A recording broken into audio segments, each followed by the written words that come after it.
एकदाच काढा, किती कर्ज आहे ते पुरी कर्जमुक्ती करा. शेतकऱ्याला सांगा तुमच्या मालाला दाम दुप्पट भाव केलाय, आजपासून आता कर्ज नाही देत आम्ही तुम्हाला. ती घेणार नाही दुप्पट भाव केलं का. 10,000-15,000 रुपये भाव केला काय मागत देऊ आपण. कर्जमुक्तीच करा ना, काय 2-2 हजार 2-2 लाख करता का कामा धामाचे. एकदाच मोकळे करा शेतकरी आणि मालाला भाव द्या.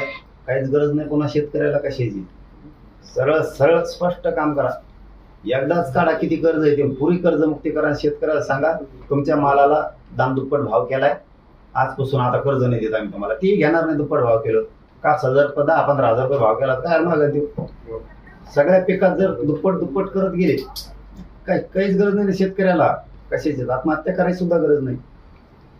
म्हणजे तुम्ही जसं एकदा लाडक्या बहिणी दिला तसं एकदा पूर्ण कर्जमुक्ती करा, पण शेतीमालाला भाव पण द्या. तुम्ही ते कर्जमुक्ती करताना कापसाचा भाव आहे 2,500 आहोत, मग असं नाही जमायचं. ते उलट खेळ करून ठेवला.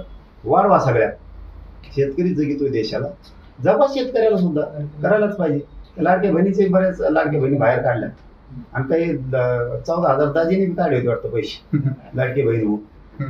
दाजीच्या मागा लागले इशारा. ते म्हणले मी ते 14,000 वसूल करणारे पैसे.